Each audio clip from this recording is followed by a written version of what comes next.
Hello and welcome back to my channel for another property video.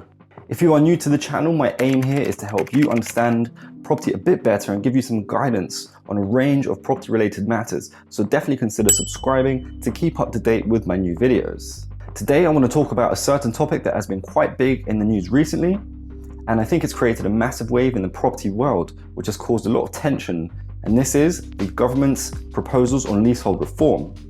You may have seen it in the news this month and come across articles over the last few weeks stating that the government plan to abolish something called marriage value and want to stop any ground rent payments on new leases, making it overall cheaper for flat owners to extend their leases and for leasehold properties to become more of a secure and a cheaper option of ownership.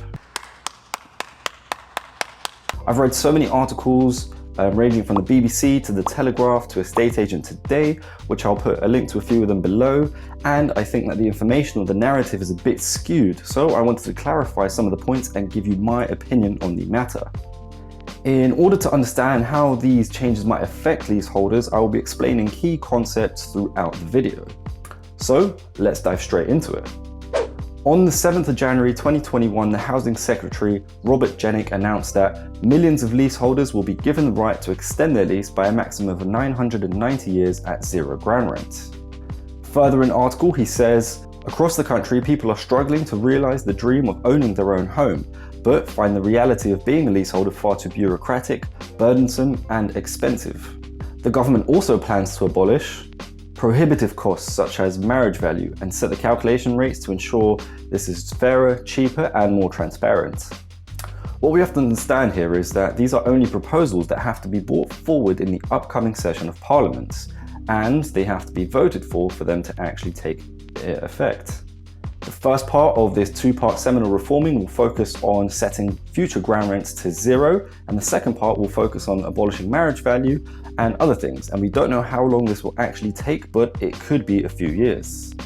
Under the current legislation, leaseholders are entitled by law to a 90-year extension, with their ground rent becoming something called a peppercorn, which basically just means zero, if they fit the legislation's criteria. The only difference this new legislation proposes on this point is the extension would be a maximum of 990 years rather than only 90 years. At the moment, if your unexpired lease term is above 80 years, your lease extension consists of a two-part calculation called a term and reversion. The term refers to the amount of ground rent the freeholder gets over the remaining term of the lease, which is capitalized at a percentage rate, and the reversion refers to the freeholder's right to get the flat back at the end of the term, which is deferred at a percentage rate as well. If your unexpired lease term is 80 years or under, there is an additional element of value called marriage value. Marriage value is basically when you combine two separate interests to release some locked value in a property. In the case of a lease extension, if a leaseholder has an unexpired term of 80 years or less, there is an uplift in the property value by extending the lease. But it can't be done until both parties combine their interests, i.e. the leaseholder requests an extension and the freeholder grants it.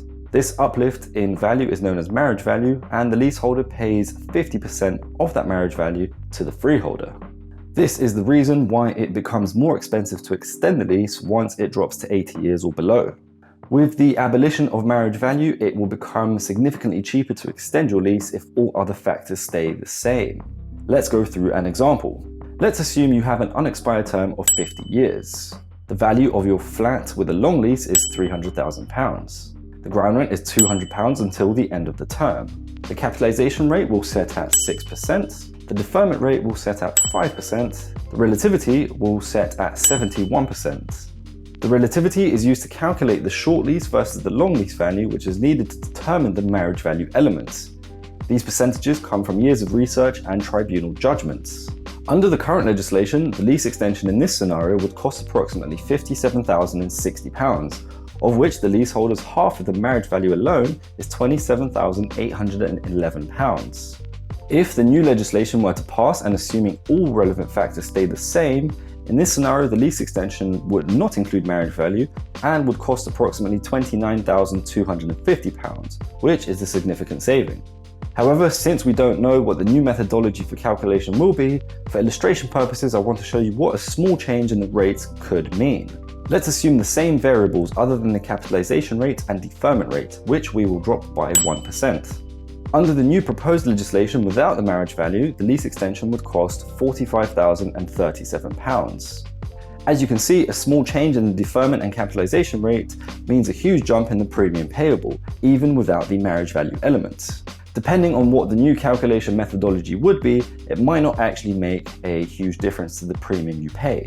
The big question from all of this though is who will actually benefit the most? The answer is quite simple, and that is anyone who at the moment has an unexpired term of 80 years or under, because those are the people who would have to pay marriage value if they wanted to extend their lease now. More specifically, people who own short lease properties in and around London, of which I think a large chunk actually includes big investors, which the BBC or The Guardian don't actually mention in their articles.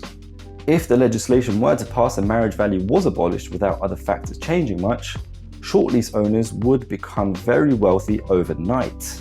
Secondly, although the proposal to grant up to 990 additional years seems amazing and attractive, it doesn't actually make a huge difference to the value of the property. A 90-year extension is only slightly cheaper to extend by compared to 990 years because mathematically the present value of £1 starts to plateau after about 150 years. That being said, a 990-year extension does provide more security and more peace of mind. So who would lose out on this?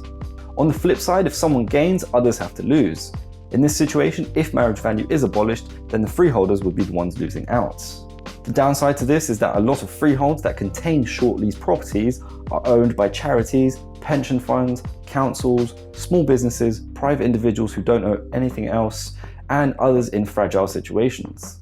One other thing that isn't mentioned much in a lot of these articles is the likely price increase that the flats will see if this goes through. If you're able to extend your lease by 990 years at a cheaper rate and have less bureaucratic or burdensome ownership, then logically leasehold properties will suddenly be a more attractive purchase, therefore driving the prices up. If that is the case, then for people who are currently struggling to buy now, the struggle might be even harder down the line. There are some good arguments for both sides, and only time will tell what the outcome will be and how it will actually truly affect the market. On one hand, it will be great to see flat owners cared about more, the system made a lot simpler to understand and cheaper to extend your lease.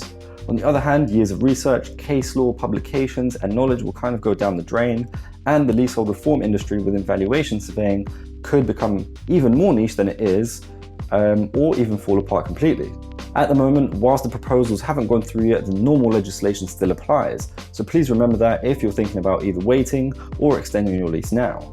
I hope this has been an interesting video and that you've learned something new. This might be a slightly complicated topic, but it's very relevant and it will affect millions of people, so it's worth talking about and knowing. If you like the video, definitely hit that like button and subscribe for more property content. Thank you so much for watching, and I'll see you at my next video.